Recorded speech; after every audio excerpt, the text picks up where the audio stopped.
hominis. I think many of you all would have heard this or no, then I can come down to this. Mycoplasma hominis, Ureaplasma urolyticum, Ureaplasma parvum. Have you heard of these things? These are also the pathogens, but these are into strongly debated ones because you find them also into the normal healthy mucosa. Now, typical symptoms of STI as vaginal discharge, itching or odor, and also associated with bacterial vaginosis. Now, let me make you understand bacterial vaginosis. What do you mean by a bacterial vaginosis? It's a replacement of the vaginal flora by an overgrowth of anaerobic bacteria. So these are your anaerobic bacteria, including Prevotella species, Mobilingus, Gardnerella vaginalis, Mycoplasma species, Ureaplasma species. Now, the lot of work and lot of articles on Ureaplasma. I'll come back to that Ureaplasma for you. And numerous fastidious and uncultivated anaerobes. Trichomoniasis, candidiasis are the common ones. Now, the major symptoms of cervicitis are a mucopurulent endocervical exudate and sustained endocervical bleeding.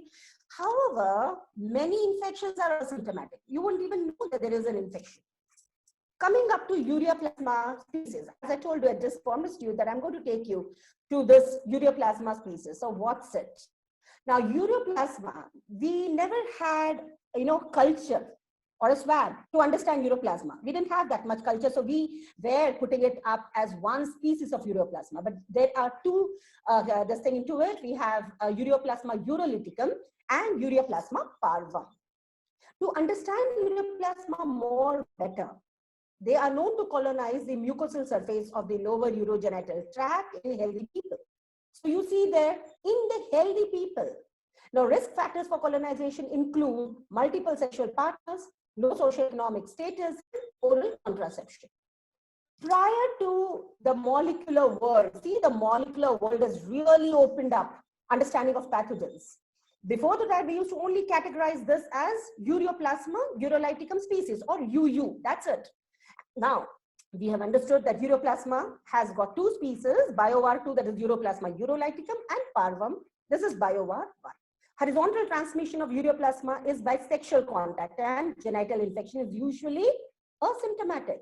Because of the frequency with which Ureaplasma urolyticum, now see, I'll tell you, here it is not mentioned, but even Parvum for that matter comes in symptomatic conditions. I went through so many articles and a meta-analysis, and I understood that Ureaplasma parvum is seen with Mycoplasma hominis in most of the conditions of STI. So now Ureaplasma urolyticum occurs in healthy asymptomatic individuals. Now, certain subgroups have said that certain cases of several urogenital systemic diseases, including non-gonococcal urethritis, endometritis, chorioamnitis, abortions, then, premature deliveries, arthritis, bacteremia, meningitis, these are all reported, but still, I'll tell you, these are little in the debate, okay? Now, why? Because there's a confounding factor to all this. So what's a confounding factor? That we see this, not only the high prevalence of these organisms in asymptomatic person, but also inability to have a traditional culture-based methods used for detection. For, and distinguishing the two species of Ureaplasma parvum and Ureaplasma urolyticum. Now, what is in vogue or what is new to understand? How do we make ourselves in tune to understand these pathogens? So there is something called as NAT test. What is it? It's a simple cervical swab, which we take for an LBC. We put it into the container. How do we read it? It is nucleic acid amplification test. This is done by RT-PCR method after the DNA extraction. So this is a small thing which I've brought. I mean, it might not catch you, but just for the sake of, academics, I have put up this slide that what do they do with this, technique? So after the DNA extraction, detection of Chlamydia trachomatis, Neisseria gonorrhoeae, Trichomonas vaginalis, Mycoplasma hominis, Mycoplasma genitalium, Ureaplasma urolyticum, and Ureaplasma parvum. They are all performed with Aniplex 2 STI detection panels. Now, after taking up the DNA, the latest technology is TOCE, tagging oligonucleotide cleavage extension, and dual priming oligonucleotide technologies. Additionally, these are semi-quantitative results based on cyclic CMTA, catch and melting temperature analysis. by biorad. These are our routine ones, bacterial culture and microscopic examination. What did I find in this bacterial culture and microscopic examination? Something new to me and which actually caught my eyes was that this is a method, to understand bacterial vaginosis by Nugent method. Now, what is this method? Now, the Nugent method, you can see over here, is a standardized method developed to evaluate bacterial vaginosis. So you have a score from 0 to 3 indicating a normal flora, 4 to 6 indicating intermediate state, and 7 to 10 indicating bacterial vaginosis. Shortly, I'm going to actually deal with the 4 major organisms. Let's understand chlamydia, dear friends. The pelvic pain is the warning sign for STD. Now, what are the 2 most common conditions? Chlamydia and gonorrhea, they go together. Many times they're asymptomatic. Now, that's again an alarming thing. They don't always cause symptoms, okay? And when they do, they may trigger pelvic pain, painful urination, bleeding between the periods, abnormal vaginal discharge. And then, what is the clinical significance attached to this chlamydia? The clinical significance is PID, infertility, ectopic pregnancy. And if it goes with HPV positive as a co-infection, you see, there's an increase in squamous cell carcinoma as well. So cervicitis, bacterial vaginosis, also you see chlamydia. What is the recommendation? Now, all these recommendations today, which I have brought for you, dear friends, is all from CDC guidelines. The latest ones with the updated ones are till 2015 and till 2020. The guidelines have been the same in 2015. There have been 2 upgradations. One was in 2010 and one was in 2015. And then that is being followed till 2020. So now for chlamydia, we have azithromycin, 1 gram orally in a single dose, or, see, it's all or, it's not and. Did you get my point? That's what I wanted to tell you all. There is no point in giving multiple drug regime as what we have been giving in, combi packs. So my humble request to you all is, let's go through these guidelines in a proper manner. For chlamydia, we have azithromycin 1 gram orally in a single dose, or doxycycline 100 milligram orally twice a day for 7 days. What is the alternative regimen? Erythromycin base 500 milligram orally 4 times a day. That's a QID dose for 7 days. It can be 800 milligram orally 4 times a day for 7 days, depending upon the patient's weight. Levofloxacillin, ofloxacillin, all these things once a day. Oflox twice a day for 7 days. Do we have to also understand pregnancy? You can't give doxycycline, right? It's contraindicated in 2nd and 3rd trimester pregnancy. Hence, we have the safer ones for pregnancy, azithromycin 1 gram, alternative is amoxicillin, 500 milligram 3 times a day, erythromycin 4 times a day for 7 days, or you can give 250 milligram 4 times a day for 14 days, so on and so forth. You can see the same thing with different strengths. Why am I concerned with pregnancy? Because neonates, of course, there have been a lot of evidences and there has been conditions where neonates do suffer from getting exposed during the perinatal exposure to mother's infected cervix. So you have them coming up with conjunctivitis, you have them coming up with pneumonia. So how do we understand this? So initial chlamydia trachomatis involves the mucous membranes of the eye, oropharynx, urogenital tract, and rectum, although infection might be, asymptomatic in these locations. So instead, chlamydia infections in neonates is most frequently recognized by conjunctivitis that develop 5 to 12 days after birth. So you can understand. So most of the time when there is a conjunctivitis, you can correlate them with chlamydia in the mother. And chlamydia trachomatis also can cause a subacute febrile pneumonia with an onset at the age of 1 to 3 months. How do we treat them? The treatment is, so see what is written in that thing, is chlamydia etiology should be considered for all the infants aged less than 30 days that have conjunctivitis, especially if the mother has a history of chlamydia infection. How do we treat them? Recommended regimen is erythromycin. It is 50 milligram per kg per day orally. You can put it up in the milk and you can give it divided into 4 doses daily for 14 days. Otherwise, we have azithromycin, 20 milligram per kg per day orally, 1 dose daily for 3 days. So one thing what I understood is put it up in the asterisk is an association between oral azithromycin and azithromycin. erythromycin and azithromycin, and infantile hypertrophic pyloric stenosis. This is put in an asterisk in the CDC guidelines. Why? Because you have to be, cautious when you're giving these drugs, and you have to see for the signs and symptoms of IHPS. Talking about pneumonia in infants due to chlamydia, typically occurs at 1 to 3 months, and it is a subacute pneumonia. What are the characteristic signs? Repetitive staccato cough with tachypnea in infants, hyperinflation, bilateral diffuse infiltrates on chest radiographs, and in addition, peripheral eosinophilia, more than 400 cells per cubic millimeter. Now, diagnostic conditions. How will you consider as this is a pneumonia cause because of chlamydia? You will take a nasopharyngeal swab. You can here use a non-culture test like DFA and NAT, which I was just telling you. Recommended regimen is erythromycin. Alternative is azithromycin. So that was all, dear friends, for chlamydia. I hope chlamydia was comfortable. We have understood chlamydia and the sequelae if the pregnancy is having chlamydia. Let's talk about another very common infection, gonorrhea. Neisseria gonorrhoeae, the incidence rate in India is 12%. Generally, it's in co-infection with chlamydia. Now, you will be surprised, and even I was surprised when I was doing this slide, that the NG has developed resistance to all the microbials, which we used to give as a first-line treatment. The resistance to currently recommended first-line, third-generation cephalosporin is emerging.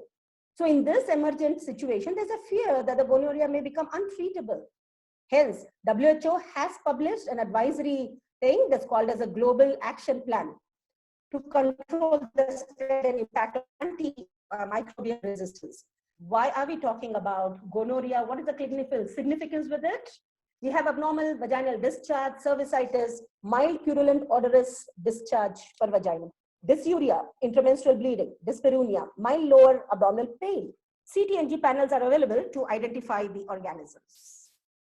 Here, the advice of CDC guidelines says that we have to give a dual therapy and at one go, right? So uncomplicated gonococcal infections, the recommended regimen is ceftriaxone 250 milligram IM single dose plus azithromycin at the same go, 1 gram orally as a single dose.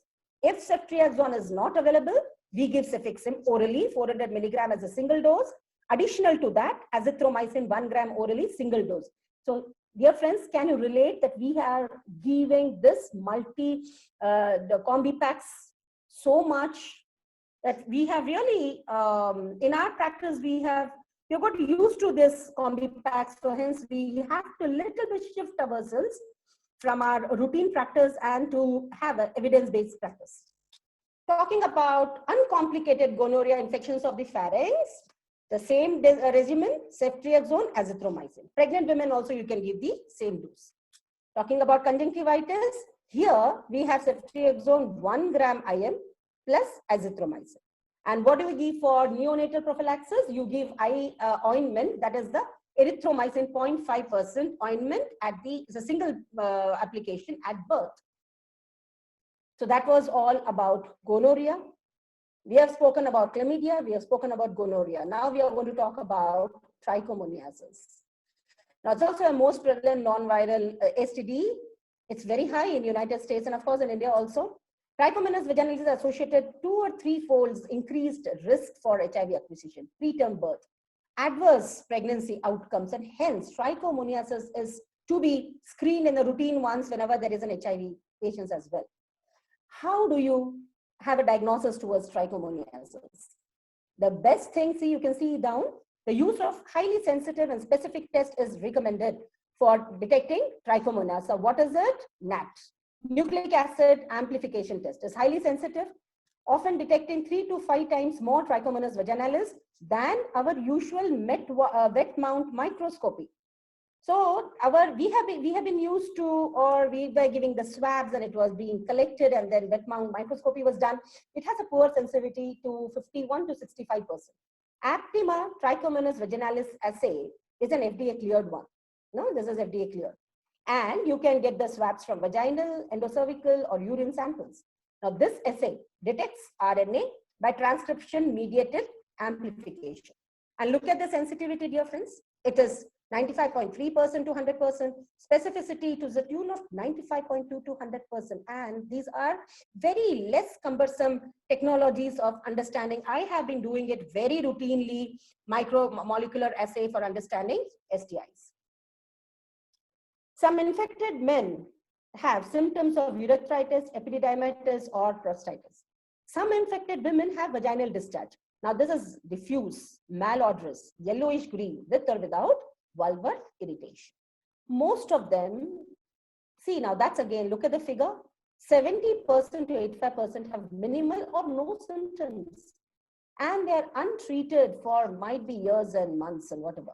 Although the partners might be unaware, it is readily passed when they are during the sexual contact. So among the persons who are sexually active, the best way to prevent is by correct use of condoms. Douching is actually not recommended much because might have increased the chances of vaginal infections, including trichomoniasis. Let's understand the treatment part. The treatment of Trichomonas vaginalis recommended regimen is metronidazole, 2 gram orally as a single dose, or 500 milligram alternative regimen I'm reading is 500 milligram twice a day for 7 days. Tinidazole, 2 gram orally as a single dose. That was all for trichomoniasis. We have spoken about chlamydia, we have spoken about gonorrhea, spoken about trichomoniasis. Now we are taking up a very common one, which is vulvovaginal candidiasis, VVC.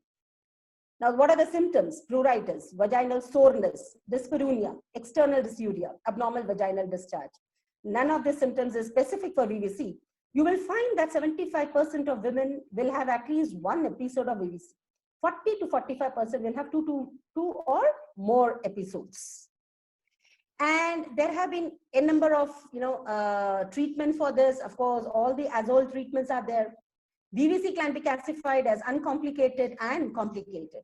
Talking about the uncomplicated regimen, CDC guidelines, what does it say? It says that, now see over here, it is written over-the-counter intravaginal agents. They are OTC brands. Many people, you will agree with me, dear friends, they come to you saying that humne to candid ointment laga liya, we have taken candid this thing pessaries. So this is an OTC brand because it's quite a common condition, very common condition, and that too in tropical conditions like ours, and that too in in a condition where women are more used to wearing tight jeans. You will see the fungal infections and yeast growing up, and hence you see this is as an OTC brand, and this is a clotrimazole 1% cream, 2% cream. Go to all the types of creams, 2% miconazole 4%. Then you have vaginal suppositories. So the dosages are from 7 to 14 days to 3 days to, normally we have been giving 7 days therapy for candidiasis. Now see another, the pharmas are coming up with later, newer azoles. Miconazole ho gaya, ticonazole ho gaya, butaconazole, terconazole. See, so many agents have now come up. Oral agents of fluconazole, 150 milligram orally as a single dose has been very, very popular. Now we have to understand recurrent vulvovaginal candidiasis. This is something which is very alarming. It is stingy, it is sticky, as what Dr. Vaidehi had put in her time.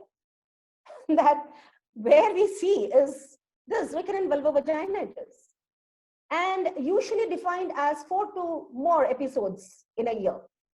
And this affects a small percentage. I don't agree with this 5%, less than 5%, because in our clinical practice, we are finding plenty of recurrent vulvovaginal candidiasis. So the pathogenesis is, little poorly understood. It is not always albicans. Note here, friends. We have been talking about Candida albicans, but here you can see Candida glabrata. There is also another non-albican Candida species. So it's not always albicans. This is something that we have to understand. And what further do we have to understand? That each episode we have been giving short duration of topical and oral azole therapies. Now, there is something called as first line maintenance regime. See down, oral fluconazole, 100 milligram, 150 milligram, 200 milligram weekly for 6 months. So this can be a first line maintenance regimen. So before initiating that, what is the recommendation? That to maintain the clinical and mycological control, some specialist Now here the CDC is saying some specialist, okay, recommends longer duration of initial therapy for 7 to 14 days with 100, 150, 200 milligram of oral dose of fluconazole every third day for a total 3 days. That is, you give it on day 1, day 4, day 7. You attempt to have a mycological remission before initiating the maintenance therapy. In pregnancy, definitely you will only give topical ointments or press. Now, dear friends, we have spoken so much about leukorrhea. How does these leukorrheas even present to you? Now I'm coming to practical things. There was a lot of theories which we have discussed now. Let's see this. All these are my patients with unhealthy cervix. Each one coming up with, definitely with leukorrhea. But each one has got a history on its own to tell. And the histories are actually dangerous as well. So now let me tell you, this patient, okay, now this patient comes up with leukorrhea, 29-year-old. She is a case of CIN2, CIN2. Now here, she has HPV negative, but ureaplasma urolyticum positive. HPV negative, you can ask me hordes of questions. Why HPV negative? What? This. So many questions are there. It can be answered in a very brilliant way, stating that, you know, there can be various strains of HPV. We have only 13 probes in hybrid capture. Might be we wouldn't have captured it, or it would have gone as a remission and the cervix is left unhealthy. Look over here. You have this as a condition. This lady came up with ectropion, was treated for ectropion, and then she came up with all these infections. And this is a case of ureaplasma parvum positive. This case, now in this case, I remember this case very well. She was saying, madam, I'm using pads. Pads are getting soaked with leukorrhea. Out over here, this case had come to me from Orissa. And this was a case of completely shattered cervix, you know. She went to the Orissa doctor for leukorrhea. They tried to identify some doubtful conditions, and then, you know, this biopsy was taken and all that thing. It is shattered cervix being sent to me. And this is actually a case of CIN2 with an HPV positive. Out over here, now this is a pathetic story. She's been treated for candidiasis multiple times. And this lady actually is a preclinical invasive CA. Look over here, Mycoplasma hominis and ureaplasma parvum positive. Again, a case of leukorrhea. Now this is, everyone can tell me, this is a clear-cut case of Nebauthian cyst which is infected. Here we have this condition of CIN3 HPV positive. So now we come to the practicality. When you see such cervixes and such things of leukorrhea coming up, you have put a pulse speculum examination, you've seen those cervix. What do you do with it? We take a scrape, right? We try to understand the PAP test. So now I'm going to touch a little bit on PAP test. There is a history to the PAP test. It started with George Papanicolaou in 1928. Dr. Herbert Trott joined him, 1940, Canadian gynecologist, Dr. Ernest Iyer. That's why he developed Iyer's spatula, which we still use in our clinical practice for conventional PAP. 1946, the first screening clinic was established. A very nostalgic movement, isn't it? Till then we have been treating, but look at that, the first screening clinic. It's truly a nostalgic moment. Talking about conventional PAP, you can see over here, this is the brush, and these red ones are containing precancerous cells. This has been scraped, the brush has been, you know, placed, and then we are swiping it across the slide. And then we are discarding this brush. So what's happening? Over 80% of the collected samples discarded. We have sprayed it, missing cells. So this is something, a field missing elements. It limits the accurate diagnosis. Non-representative sample may not reflect patient's actual condition. So this is the endocervical part, and then there's ectocervical. We have scraped it. Vaginal discharge, which is again scraped and slid onto the slides, fixed with hairspray. That's with our conventional. Talking about LBC, LBC has slightly changed the picture, and it's really giving us a very good field to, analyze. So this is again a cervical samples.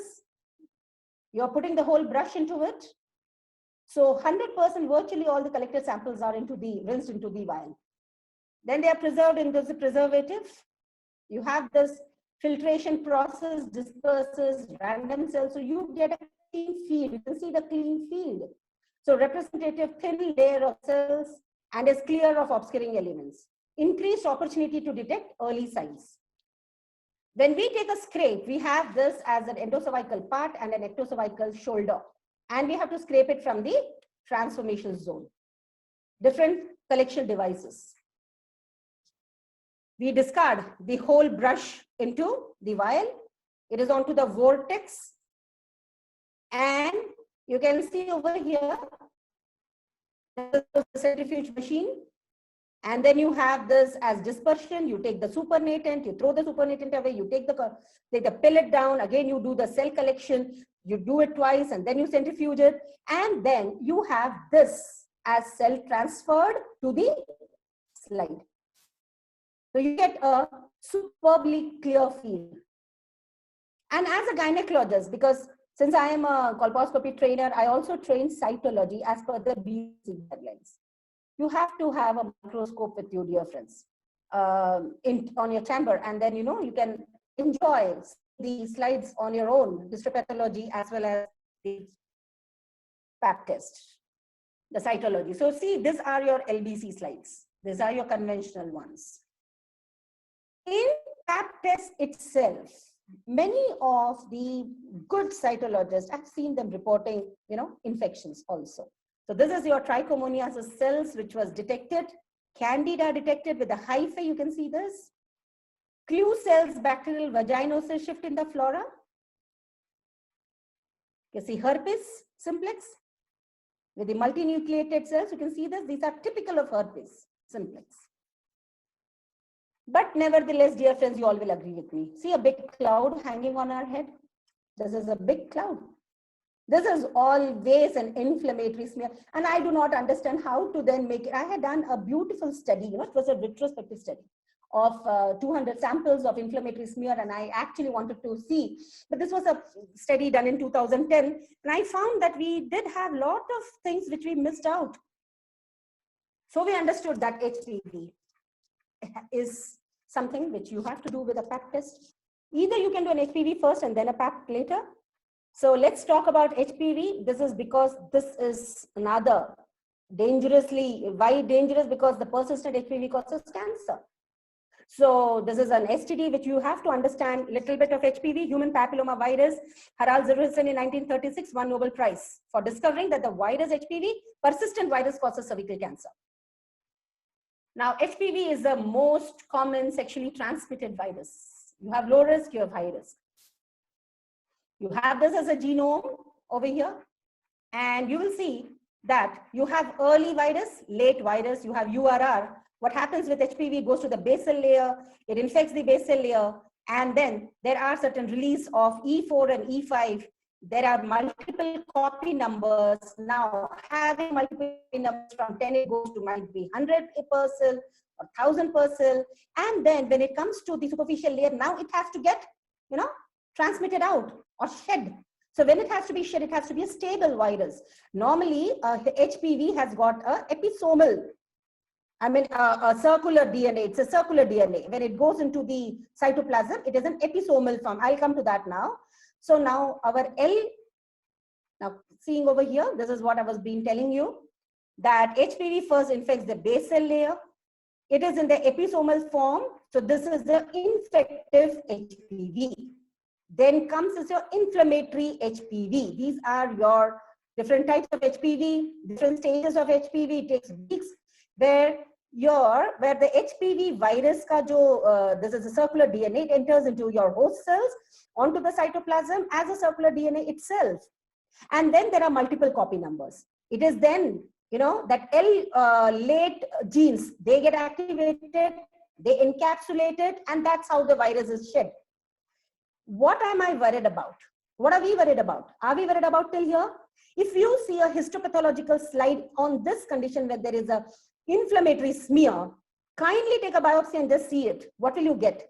You will get conditions called parakeratosis, hyperkeratosis. That means keratin granules getting accumulated. That's why when I teach in my classes, I tell them about sweet score, and in the sweet score, you will see absent blood vessels. All that things are related to your inflammatory HPV. Later on, why am I worried about this? When your episomal DNA gets linear, it splices onto URR. See, I was telling you here, LCR, here it breaks. It gets into linear form. It gets integrated into our host cell DNA, and that's the danger point. When you have E6, mRNA, E6, E7 genes getting, oncogenes getting manifested, and that's the story which goes into preclinical invasive C. So you have HPV infection, episomal DNA, uncoating, linearization. Still then it is genomic maintenance, but when it gets integrated, there is an instability. So oncogene expression, multiplication, and new virion formation, CIN progression. This is what I told you, dear friends. Now you will understand. I just want to little bit correlate. I know I'm little bit deviating from my topic, but I think it's okay. It's of a significance for us to understand that capsid proteins, L2 and L1, HPV vaccination, prevention vaccination takes up L1. Whereas the newer vaccination, that is the monovalent vaccine, are taking up L2 to build up their capsid proteins. What are the different methodologies of understanding HPV? We have hybrid capture, the only gold standard. And that's approved. In an hybrid capture, what do? We get the copy numbers. I mean, how do we get? See, there are two methods, if I can just quickly come up to HPV.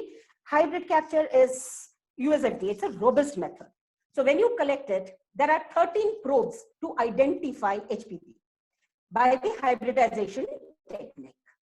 Now with this, the morphological changes occurs only when there are copy numbers which is to the tune of 5,000 or more of HPV.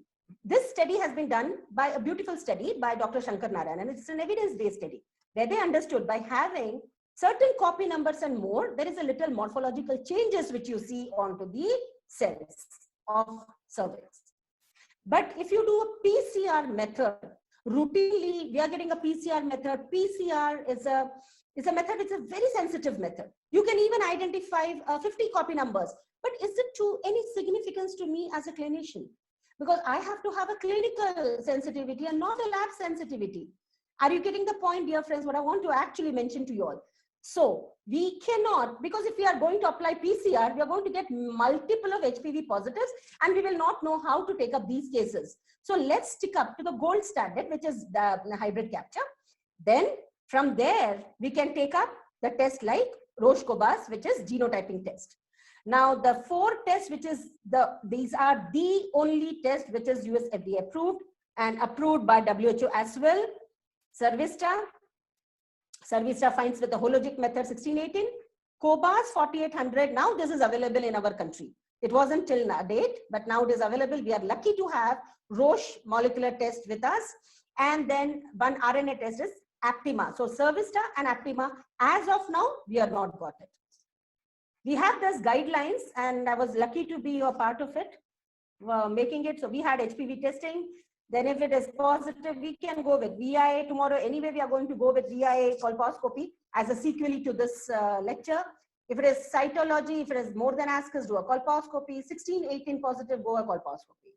We can also have all these guidelines are there in the web page. So we can definitely, these are beautiful guidelines made by our FOXY society itself. And then with the co-testing. If you go with the primary HPV screening with genotype, then we should understand, do not get scared, you know. Nowadays, we are getting so many reports, 52 positive, 68 positive. How does it materialize? How do you talk? How do you talk to the patient? Because the patient is a Google savvy. Once she sees HPV, she Googles it. She understands that this is cervical cancer. She is making a havoc in the house. This is what we are seeing. So you have to understand that 16, 18 positive, do a colposcopy. If it is 12 other HPV positives, do a cytology. If it is ascus and more, do a colposcopy. Otherwise, if it is an NILM, just follow her up in 12 months. And you would see a beautiful result that this HPV washes away on its own. And HPV screening, if it is negative, then you do a routine screening. Okay, we have spoken much and high about HPV, but now we today commemorating our STI, which we are talking about pathogens. How do I understand which pathogen I'm dealing with, and how do I give a treatment is something more pertinent to today's topic. So we have this, you have to collect it in the cervical scrape, in the same cervical brush, which you have now collected for LBC. Give it to the lab. A good research-based labs are available, like in Delhi and all. You have this research-based labs where and these are very common ones. I mean, these are not very costly. These are something to the tune of 2,000. If suppose if a patient is coming with excessive white discharge, excessive, and you actually don't know, and the patient is asking you time and again, doctor साहब मेरे को क्या हुआ है? मेरे को हुआ क्या है? कोई बता क्यों नहीं रहा है?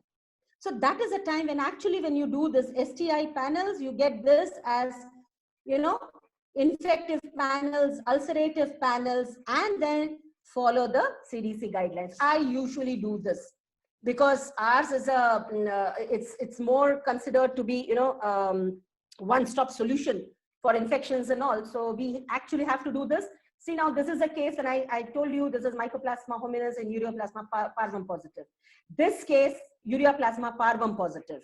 This case, you see, evidence-based practice. If I had not seen a herpes, like I have seen herpes, so I could treat her, but then there have been conditions where how do you are very sure that this is herpes? So these are the molecular tests, and you see herpes simplex positive. So there are multiple cases you can actually identify with all these organisms, and then I brought a flow chart for you. I'm coming to the flag end of my topic. So you have an unhealthy cervix or a leukorrhea patient, you do a pulse speculum examination, you note the color and smell of discharge, whether it is candidiasis, whether it is bacterial vaginosis. You can understand by the frothy, by the color, by the smell and odor. You take a cervical scrape for HPV, LBC and or STI panel, treat it with appropriate antibiotics, probiotics, with the evidence-based practice. This is something which you will have to understand, and not just a multi-drug therapies. If ever, if still she is, you know, coming up back to you with an unhealthy cervix, what will you do now? You will do an OPD-based VI/LI. Tomorrow we are dealing with this. There is a colposcopy, go ahead with it as a sequelae if there is a persistent unhealthy cervix, and then you follow the guidelines in the scrape.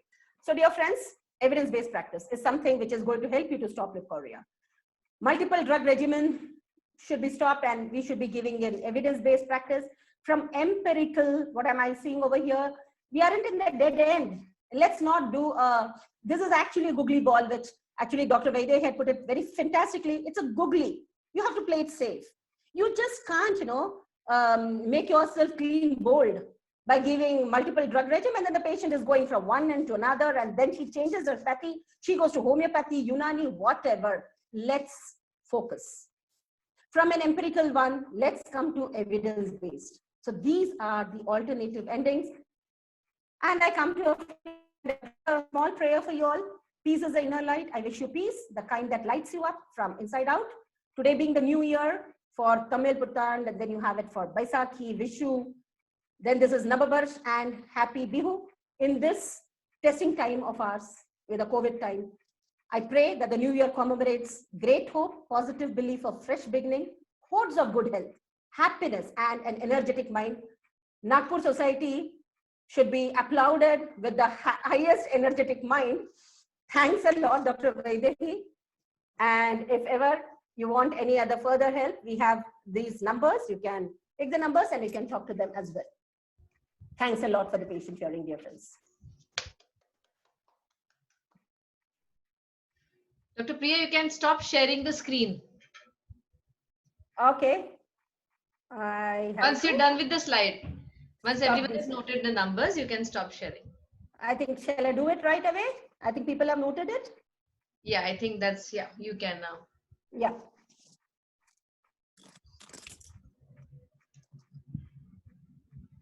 Over to you, Swati.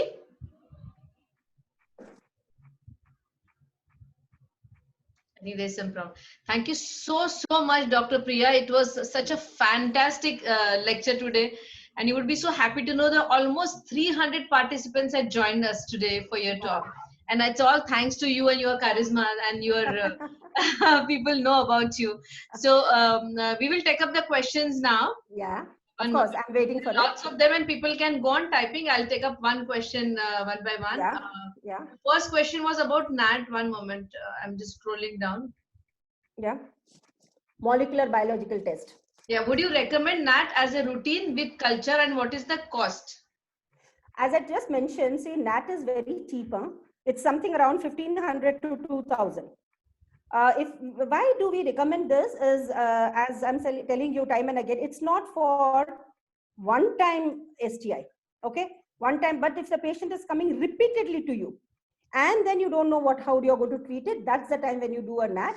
And better than a culture and this thing, because in culture you're going to understand only chlamydia, Neisseria, and few of them in a culture. And here you're going to get 14 organisms at one go. So I think that's how we can take it up. Yeah. So one, Dr. Manisha has asked you the role of topical antibiotics for neonates. Topical antibiotics for neonates. Yeah. But then that's a condition when the pregnant women has certain infections. Must be. Otherwise, yes. Why will you? Otherwise, yeah. That's most probably what she wanted to know. Otherwise, you won't. Yeah, of course. But if she's pregnant and the baby, she's delivered a baby, what is the role of topical antibiotics?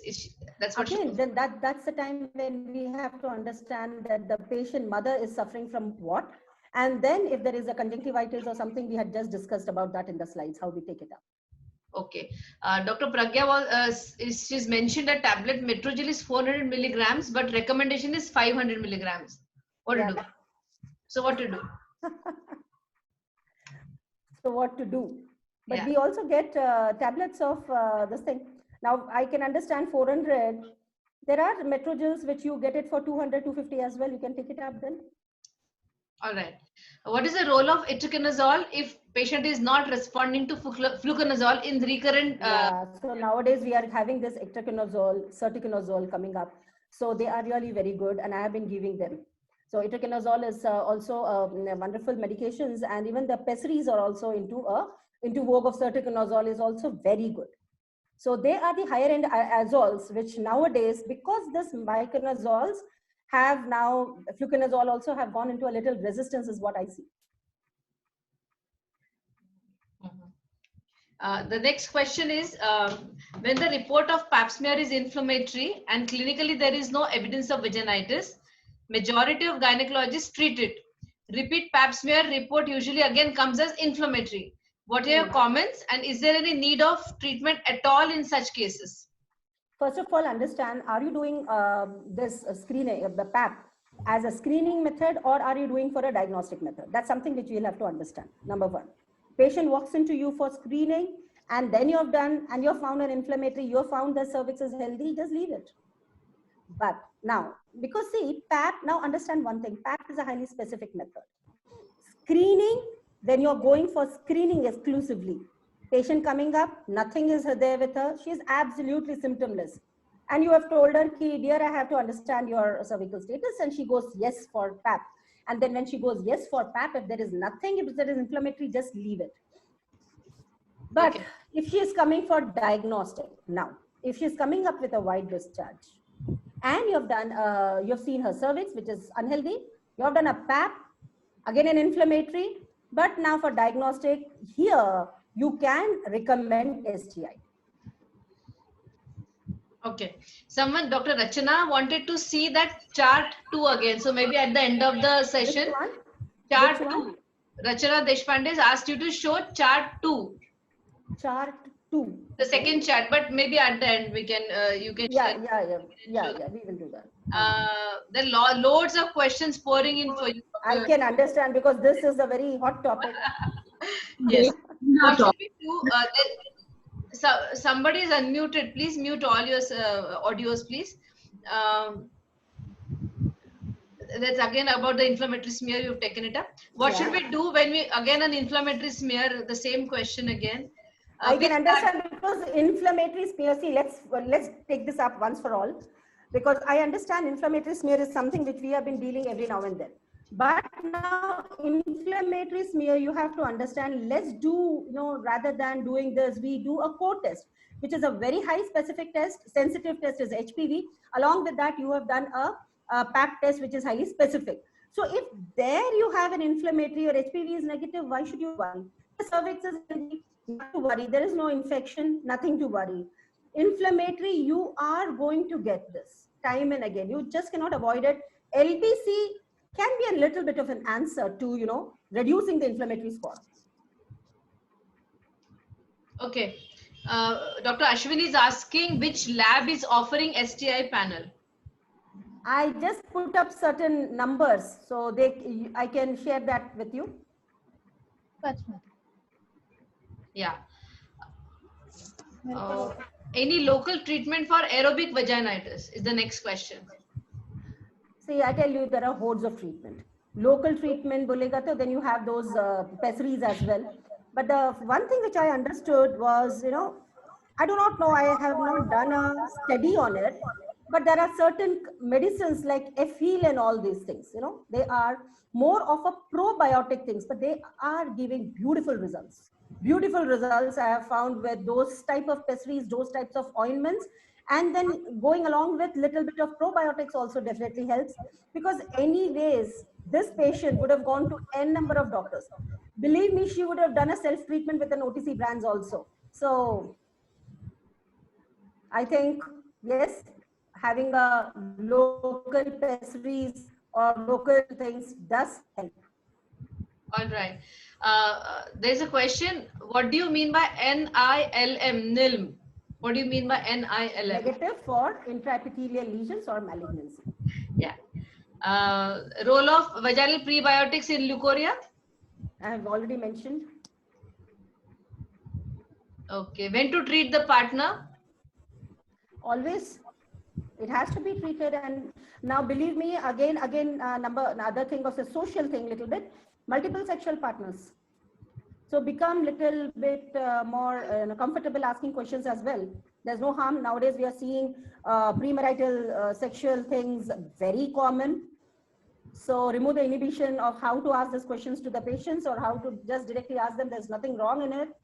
Understanding that the multiple sexual partners, if the X1 is treated and the Y is not treated, she's going to get it repeated. Right. Can NAT replace culture?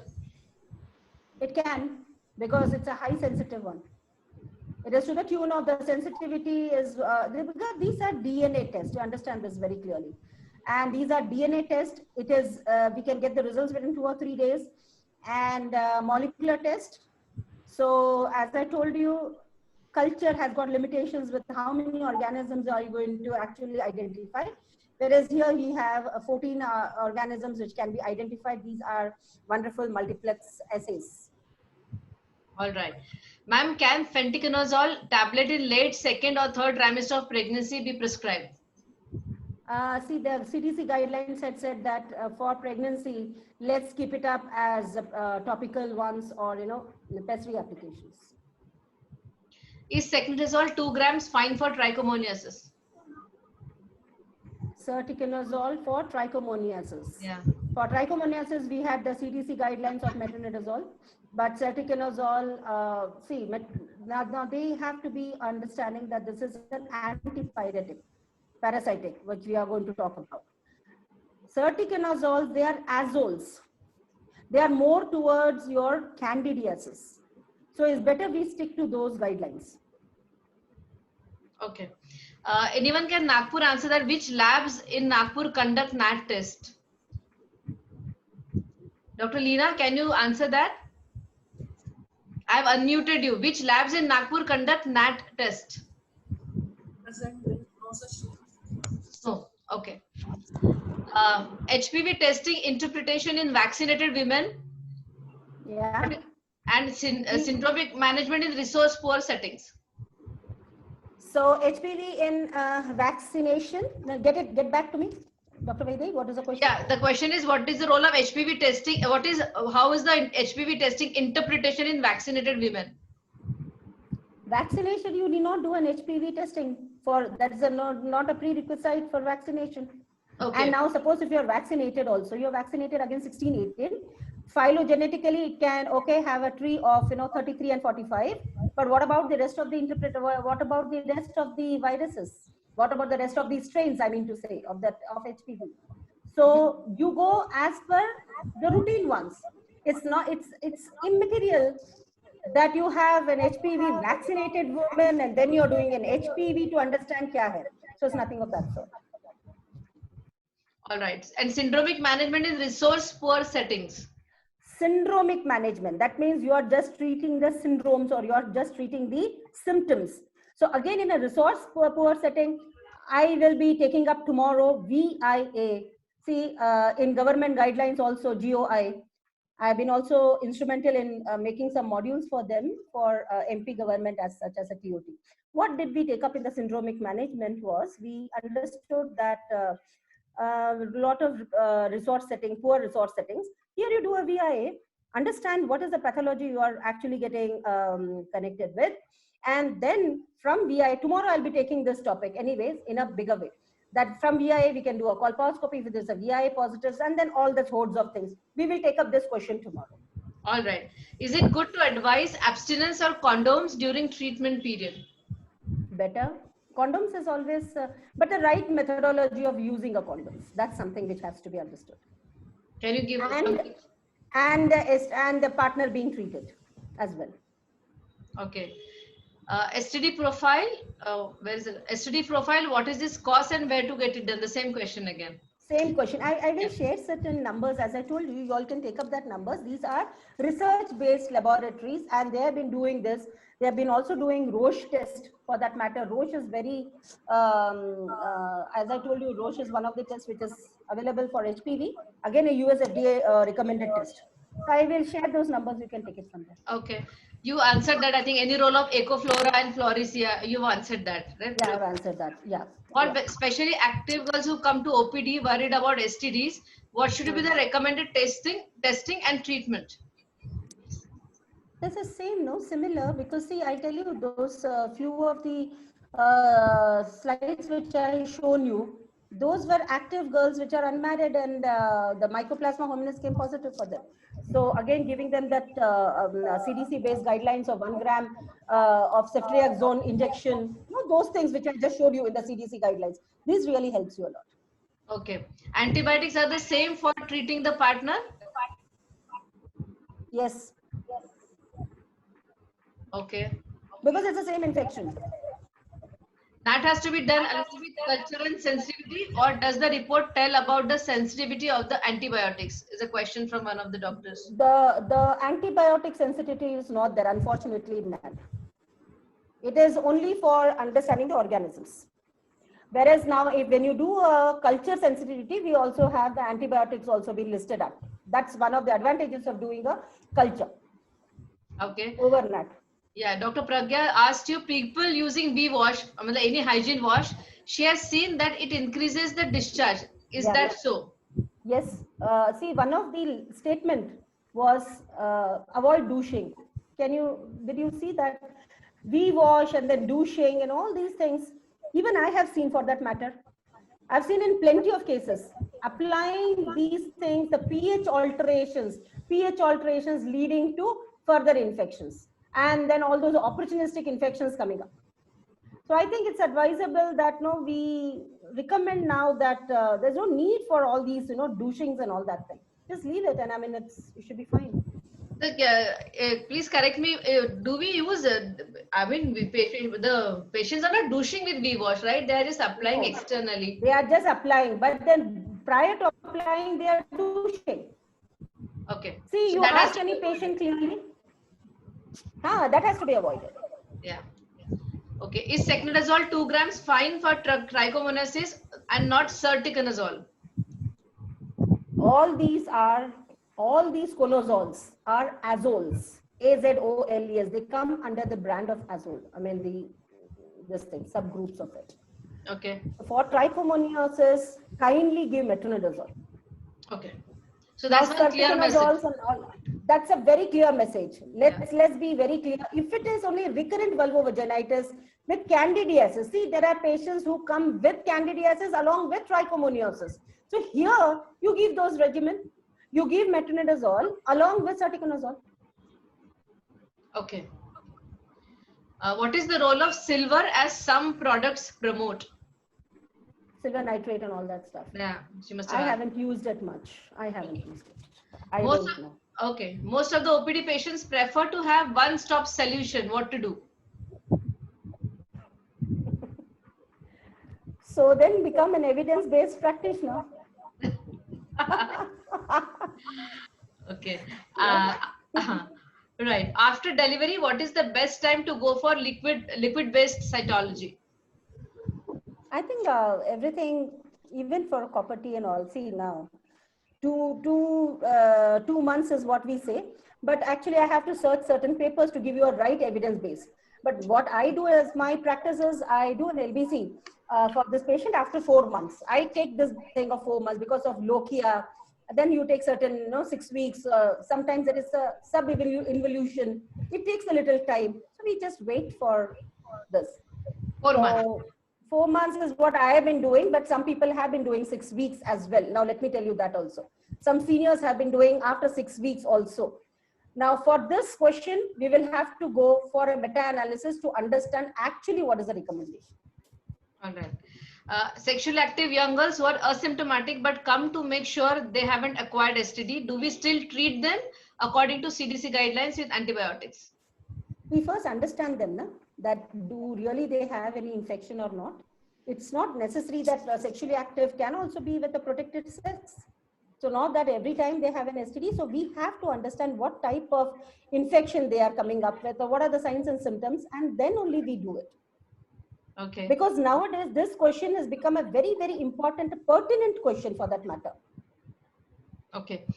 Can ANC period be taken as an opportunity for routine PAP, as pap smear screening rate is very poor in India? There has been this thing of opportunistic screening, walk in and then get the thing done. Yes, it can be done till 12 weeks. Is efficacy of only understand one thing is over here, when we are taking a scrape, now many a times we become very very convenient with it that humne to le liya, but many a times our spatula doesn't actually go through that area, or the brush would not have covered it up. The deciduous cells, they might mimic sometimes an ascus cells in a pregnancy. So you have to be little careful and little understanding on these things. You can take as an opportunistic thing when the patient comes for vaccination. It's a more of the much better and practical approach. When the patient comes for vaccination for her child, that is a postnatal, fantastic time for pap smear and other testing. All right. Is efficacy of Metro 2 gram stat same as 7 days course? I think yes, that is why it is or and or. You could see that ors. Okay. Gardasil, is it better or is it for same age group? I didn't get it. Probably she means to us, is Gardasil better? Injection Gardasil helps you more into, even the warts can be prevented. So but see, now let's understand one thing very clearly out over here, that Gardasil and Cervarix, all these things, why are we giving? We are giving it for prevention of cervical cancer. So efficacy in both the things for prevention of cervical cancer is same, absolutely similar. So whatever is available to you in your place, sometimes in my condition in Thane, I wasn't getting Gardasil and I was giving only Cervarix. Okay. Can giving 1 gram azithromycin in 3rd trimester or in early labor prevent chlamydia infection? Yes, it is, and it is recommended too. Okay. The next is again they are asking about the labs in Pune, Pan India. I will share that. Okay. Which HPV vaccine do you recommend? You answered that. How often LBC should be taken if one smear is normal? Then it is guidelines is 3 yearly. 3 yearly. HPV is 5 yearly. If you do a co-test, it is 5 years. If it is VIA, then it is 5 years. These are the recommendations, guideline recommendations. Okay. Lots and lots of questions. I know, I can understand. There can be lots of hordes of questions. One moment. Doing LBC and HPV DNA at once is recommended, or just only LBC is fine for screening? LBC normally, you know what now? I'll tell you my secrets. I mean, that's not my secrets. It's actually the recommendation rather than an LBC. You know, if you don't have and other things, then it's fine. LBC becomes more of an observation specific. So it's a specific test. It's not a screening test. A screening test should be more sensitive. That means if I apply a test to a cohort of, you know, a diseased population, I can, you know, take the positives, which can be true positives or false positives. So this is sensitive test. HPV is a highly sensitive test. Talking about now a cohort now which you have removed true positives and false positives. Now I apply a test which is more specific to remove true negatives out of this cohort. That means I mention I have only true positives. So a sensitive test has got a negative predictive value. That means if I say negative, it is definitely negative for whatever 5 years or 10 years with a test of sensitivity to the tune of 98 to 100%, which is HPV. Within LBC, understand dear friends, it is highly specific. That is now I apply it as a triage method for a positive, screen positive. If I do a screen positive, I apply a triage method to understand the morphology of the cells, then it is a highly specific test.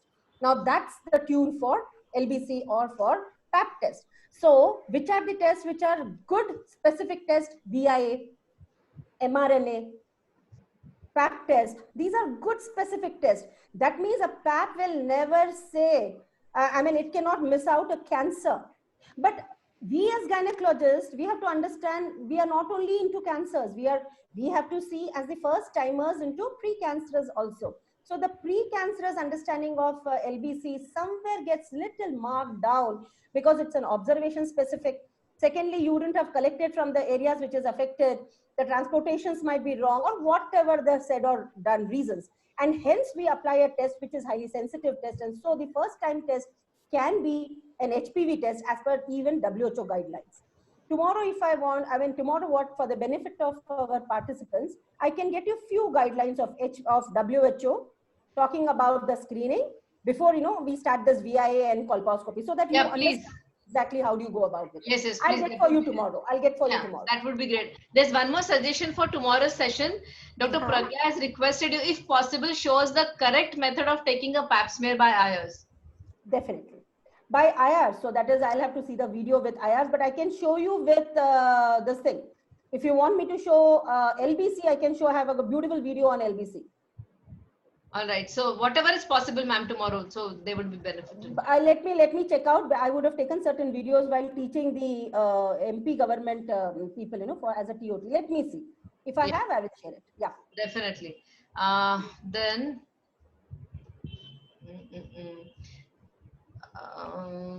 HPV LBC is done already.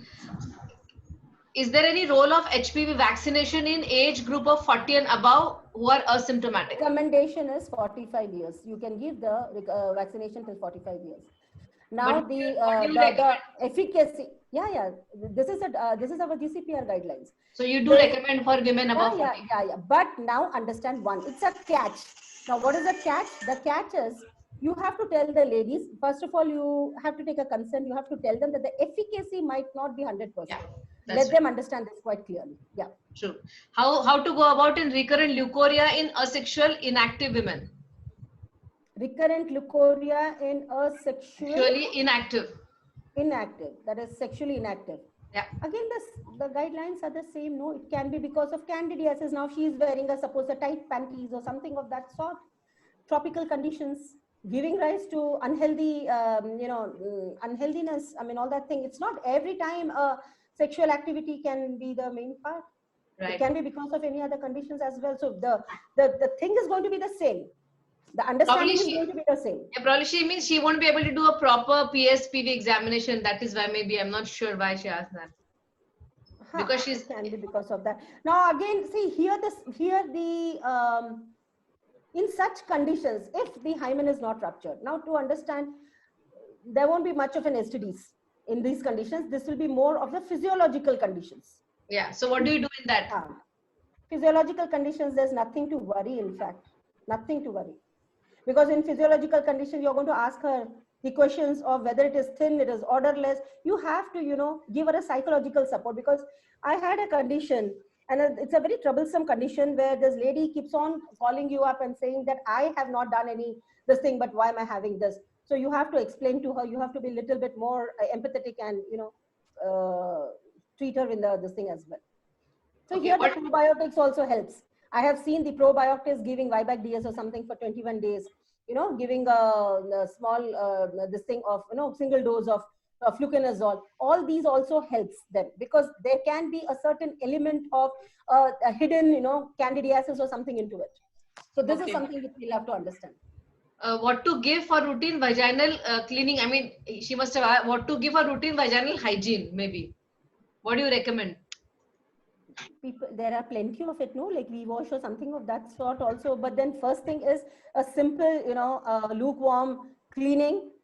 If you remember, Dr. Vaidevi, when we had studied long time back, some 25, 30 years back, what did we read? We had this KOH douching, potential permanganate sitting, all those things. And also the better part is, you know, betadine. Our old timers, we have been doing this as betadine cleaning or betadine pessary or suppository. This helps. So again, the same similar question: role of different hygiene washes or a market, or is it a market game? Let's not fall into any of these gimmicks. So should we use or not? Should we recommend or not? Should we prescribe hygiene? Not needed. Not as a routine. Not as a routine. Not needed. In fact, not needed at all. Even you don't prescribe it. The ladies, the girls are going into airport. They are seeing so many advertisements, and they are coming back to you and saying that we had used this. So you don't have to prescribe it. They themselves are coming up with it. Okay. Dr. Varsha Dawda has asked you any role of clindamycin in vaginitis. Clindamycin does have a role, but in CDC guidelines, I didn't find clindamycin. That was very much surprising. But we have been giving clindamycin as well. Okay.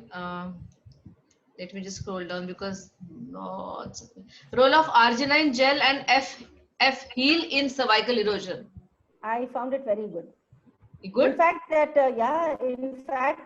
if you see that Orissa patient which I just told you, she had come with a completely shattered cervix. How did I go about with evaluating her? Is I gave her a F-heal gel, nicely told her to smear it daily for at least some 2 weeks, and then come back to me. So when she had come back to me, surprisingly, I was so happy seeing her cervix had really healed very well. That's the time I understood that it does play a good role. I think that's it, because this will go on. Yeah, I know. We will be then catching up tomorrow at the same time then. Yeah. I think we have covered almost all of them. Some are just repetitive questions. I will share the numbers. You all can take up that. That's quickly. I can do that for you all. Yeah. You can read out maybe, or you can again share this. Just a minute. Just, if possible, show that chart to what one of the doctors wanted to see. Yeah, just a minute.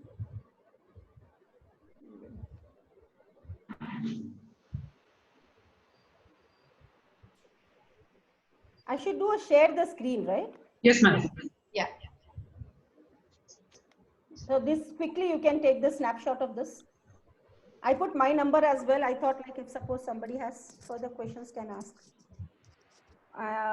And then I go to those. Which one was the flow? Which chart you all wanted? But I forgot. I'm not able to trace that question. But please show the chart 2 again. Chart 2.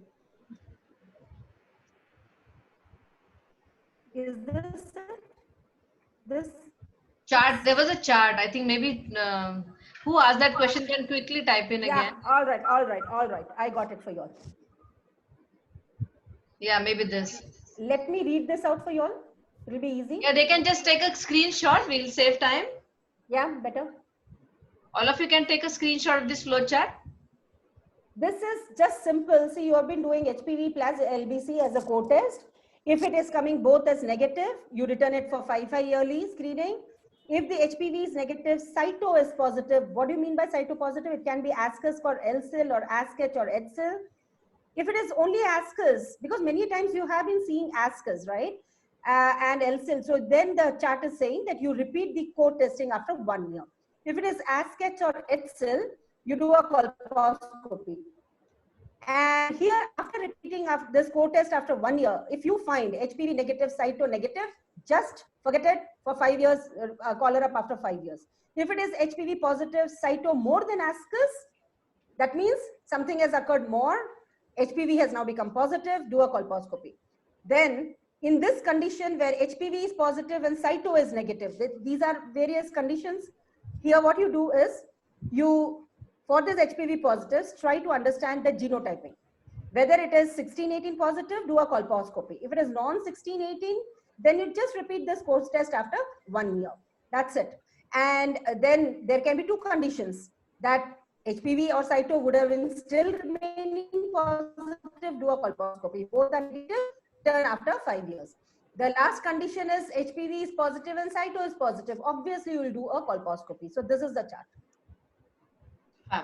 I think it's amply clear. Just one question someone has asked you: role of leads these days. LEETZ leads. Tomorrow we'll tackle with that. Because that's coming up with the CIN.